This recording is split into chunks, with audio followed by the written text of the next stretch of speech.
जय हिंद प्यारे बच्चों। आज हम आपके लिए लेके आए हैं जियोग्राफी का एक बेहतरीन टॉपिक जिसका नाम है वायुमंडल। आज हम लोग वायुमंडल को समझने वाले हैं और वायुमंडल में जो भी लेयर्स होती हैं उनके बारे में समझेंगे। चलिए बेटा, तो हम लोग स्टार्ट करते हैं। जो हमारा वायुमंडल है, जो वायुमंडल होता है, उसके वायुमंडल की जो ऊपरी परत होती है, वायुमंडल की ऊपरी परत का अध्ययन कहलाता है एरोलॉजी। वायुमंडल की ऊपरी परत का अध्ययन क्या कहलाएगा? एरोलॉजी। ये देखिए, ऊपरी जो परत है उसका अध्ययन क्या कहलाएगा? एरोलॉजी। और वायुमंडल की निचली परत को, यानी कि नीचे वाले हिस्से का जो अध्ययन किया जाएगा उसे कहा जाएगा मेटेरोलॉजी। क्या कहा जाएगा? मेटेरोलॉजी। ठीक है। चलिए, अब अगर हम बात करें वायुमंडल की, तो वायुमंडल की कुल 5 लेयर हैं, 5 परतें हैं। पहली परत का नाम है क्षोभ मंडल, जो पृथ्वी से लगी हुई है, जिसपे पेड़ पौधे हमें देखने को मिलेंगे, मनुष्य, बिल्डिंग, घर मकान, जिसपे सड़कें, ये सब जो है वो किसमें देखने को मिलती हैं? क्षोभ मंडल में है। ठीक है। अब इसके अलावा क्षोभ मंडल में और क्या क्या देखने को मिलता है उस पर भी हम बात करेंगे। ये देखिए, क्षोभ मंडल यहां से पृथ्वी की सतह से 18 किलोमीटर तक फैला हुआ है। 18 किलोमीटर से, और 18 किलोमीटर से लेकर के 50 किलोमीटर तक क्या फैला हुआ है? समताप मंडल। यहां तक क्या है? समताप मंडल।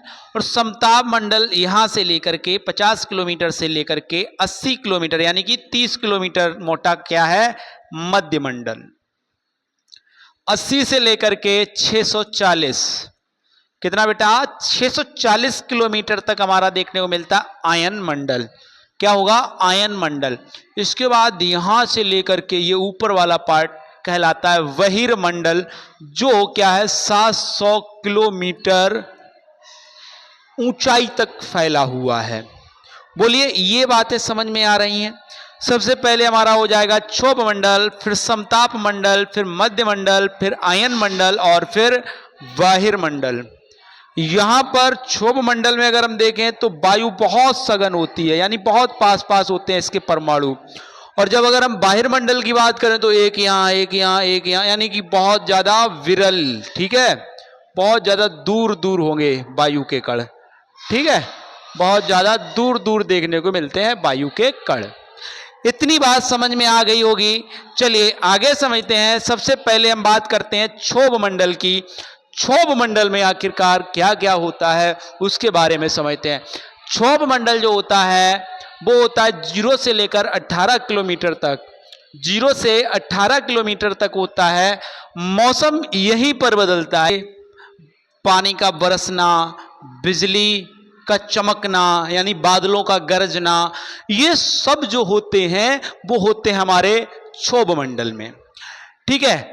बारिश, तूफान और सभी मौसमी बदलाव, जो भी मौसम में बदलाव देखने को मिलते हैं वो सभी बदलाव यहीं पर होते हैं क्षोभ मंडल में। कहां होते हैं? क्षोभ मंडल में होते हैं। इसे मिश्रण का क्षेत्र भी कहते हैं। यहां सब कुछ अजड़ गजड़ मिजड़, मतलब क्या होता है? मिश्रण होता रहता है। धूल, कण, पानी, ये सब क्या हो रहा है? आपस में मिश्रण बनता रहता है। ऊंचाई ध्रुवों पर 8 किलोमीटर है, 8 किलोमीटर है। और भूमध्य रेखा पर ये कितनी हो जाती है? 18 किलोमीटर हो जाती है। कितनी हो जाती है? 18 किलोमीटर हो जाती है। औसत ऊंचाई की अगर हम बात करें तो इनको जोड़ दो, कितना हुआ? 26 में भाग दे देंगे तो लगभग 13 है ना? 13 किलोमीटर। वैसे मुख्य रूप से 12 और 13 देखने को हमें मिलता है। 12 से 13 किलोमीटर औसत ऊंचाई होती है। सामान्य हास्य दर क्या है? 165 मीटर। देखिए, 165 मीटर अगर हम पृथ्वी की सतह से ऊपर जाते हैं, ऊपर जाने पर तापमान कितना बढ़ेगा? 165 मीटर ऊपर जाने पर 1 डिग्री तापमान में क्या आ जाता है? कमी आ जाती है। ऊपर जाने पर क्षोभ मंडल में पर 165 मीटर पर 1 डिग्री सेल्सियस तापमान गिरता है। याद रखने की ट्रिक क्या है? ट्रोपो में ड्रॉप छुपा है। ड्रॉप यानी कि रेन। याद करने की ट्रिक क्या है? ट्रोपो यानी ट्रोपोस्फेयर। क्या है? ट्रोपोस्फेयर। ट्रोपोस्फेयर में क्या छिपा है? ड्रॉप। क्या छिपा है? ड्रॉप छिपा है। ड्रॉप में ड्रॉप छुपा है, यानी कि ड्रॉप में, यानी ड्रॉप करेंगे ऐसे, ड्रॉप कर रहे हैं तो क्या गिर रहा है? बूंदे, यानी कि मौसमी बदलाव या फिर बोल सकते हैं वर्षा जो होती है वो कहाँ होती है? ट्रोपोस्फेयर में होती है। ठीक है। इसकी सबसे ऊपरी सीमा को क्षोभ सीमा कहा जाएगा। क्या कहा जाएगा बेटा?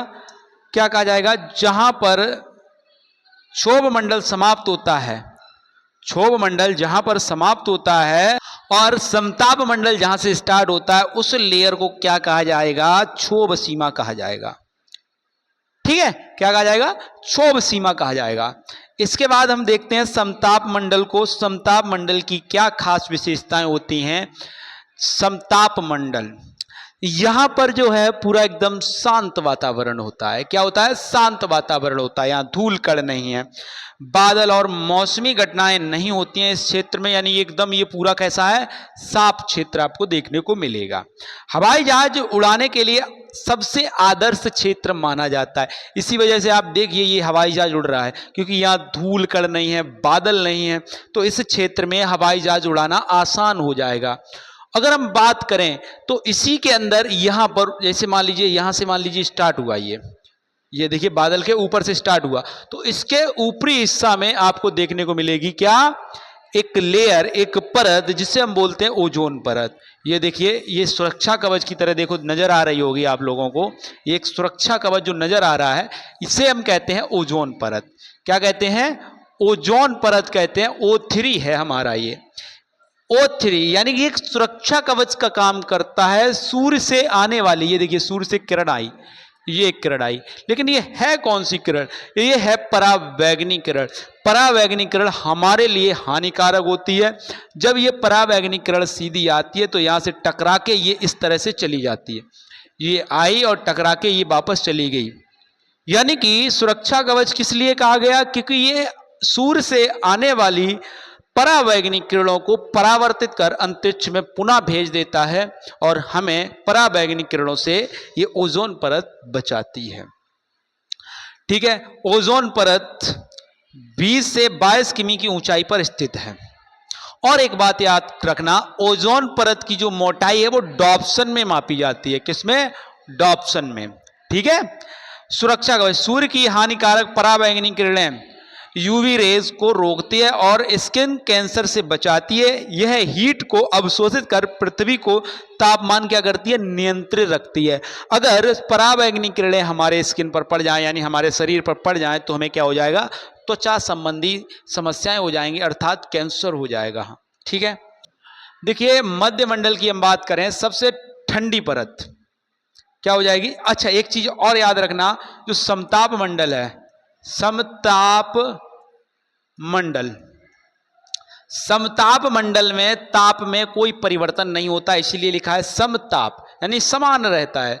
जो ताप है वो समान रहता है समताप मंडल में। सबसे ठंडी परत यह है, धूल के कण नहीं होते, इसलिए यह वायुमंडल की सबसे ठंडी परत है। यहाँ धूल वगैरह के कण नहीं होते हैं, लेकिन हाँ यहाँ आपको देखने को मिलेंगे उल्कापिंड। अंतरिक्ष से आने वाले उल्कापिंड टूटते तारे, जिसे हम कहते हैं, क्या कहते हैं? टूटते तारे, इसी परत में जलकर नष्ट हो जाते हैं, यहीं पर नष्ट हो जाते हैं। जबकि ये ठंडी है, और जब घर्षण स्टार्ट होता है, जब स्पीड से आता है उल्कापिंड और घर्षण, वायु का घर्षण होता है, तो ये जलना स्टार्ट कर देता है और इसी में जलकर खाक हो जाता है।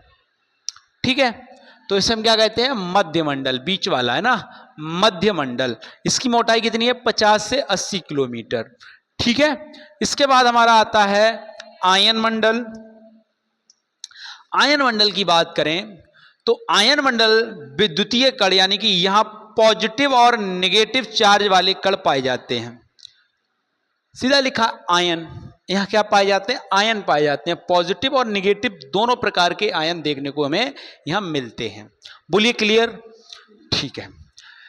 अंतरिक्ष यान यानी सैटेलाइट और स्पेसक्राफ्ट यहां चक्कर लगाते हैं। यहां पर क्या है? इसी क्षेत्र में आपको ये देखिए क्या देखने को मिल रहा है? सैटेलाइट देखने को मिल रही है। यानी हम कह सकते हैं आयन मंडल में ही हमारी सैटेलाइट वगैरह स्थापित की जाती हैं। रेडियो तरंगें, यह परत रेडियो तरंगे, यह परत रेडियो सिग्नल को वापस पृथ्वी तक परावर्तित करती है। रेडियो इसी से चलते हैं, क्योंकि यहां पर क्या देखने को मिलता है, आयन देखने को हमें मिलते हैं।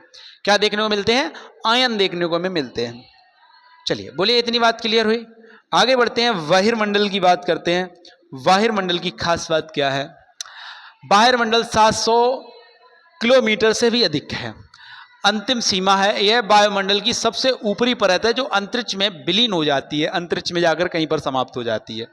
हल्की गैसें, हवा का घनत्व यहाँ बहुत कम है, ये बात मैंने आपको स्टार्टिंग में बताई थी। यहाँ मुख्यतः हाइड्रोजन, कौन सी गैस देखने को मिलती है? हाइड्रोजन और हीलियम गैस पाई जाती है इस क्षेत्र में। कौन सी? क्योंकि ये सबसे हल्की गैसें होती हैं। कृत्रिम जो उपग्रह हम स्थापित करते हैं, आर्टिफिशियल सैटेलाइट जो बनाते हैं, वो इसी परत में स्थापित किए जाते हैं, यहीं पर स्थापित कर दिए जाते हैं। बोलिए, इतनी बात क्लियर है? ये देखिए, ये क्या है? कृत्रिम सैटेलाइट है। बोलिए, आपको इतना समझ में आया है? आ गया होगा। अब देखिए, अब हम देखते हैं, रिवीजन करते हैं इनका फटाफट एक नज़र में। अगर चाहो तो स्क्रीनशॉट ले सकते हैं आप लोग। चलिए, तो अब देखते हैं हम लोग क्या देखने वाले हैं। सबसे पहले क्षोभ मंडल 0 से 18 किलोमीटर, मौसमी परिवर्तन, बारिश यहीं पर होती है। मिश्रण का क्षेत्र है, पर 165 किलोमीटर पर 1 डिग्री सेल्सियस तापमान कम होता है। समताप मंडल की बात करें, 18 से 50 किलोमीटर, ओजोन परत पाई जाती है, हवाई जहाज उड़ते हैं। बादल मुक्त है, स्थिर तापमान रहता है, इसमें तापमान में कोई परिवर्तन देखने को नहीं मिलता है। मध्य मंडल की बात करें, 50 से 80 किलोमीटर, उल्का पिंडों का जलना यहीं देखने को मिलता है, सबसे ठंडी परत मानी जाती है। आयन मंडल की बात करें, 80 से लेकर 640 किलोमीटर तक फैली हुई है। रेडियो तरंगों का परावर्तन यहाँ देखने को मिलता है। इलेक्ट्रिकली चार्ज पार्टिकल्स यहाँ पर देखने को मिलते हैं, आयन देखने को हमें मिलते हैं। बहिर्मंडल 700 प्लस किलोमीटर ऊंचाई तक है, अंतरिक्ष में ये विलीन हो जाता है। हाइड्रोजन, हीलियम और कृत्रिम उपग्रह आपको यहाँ देखने को मिल जाएंगे आपको। चलिए, अब एक दो क्वेश्चन कर लेते हैं हम लोग। क्वेश्चन करते हैं और फिर आप लोग जवाब देने का प्रयास। यहाँ जवाब लिखा हुआ है, पहले से ही गलती कर दी, प्रश्न रखना था हमें।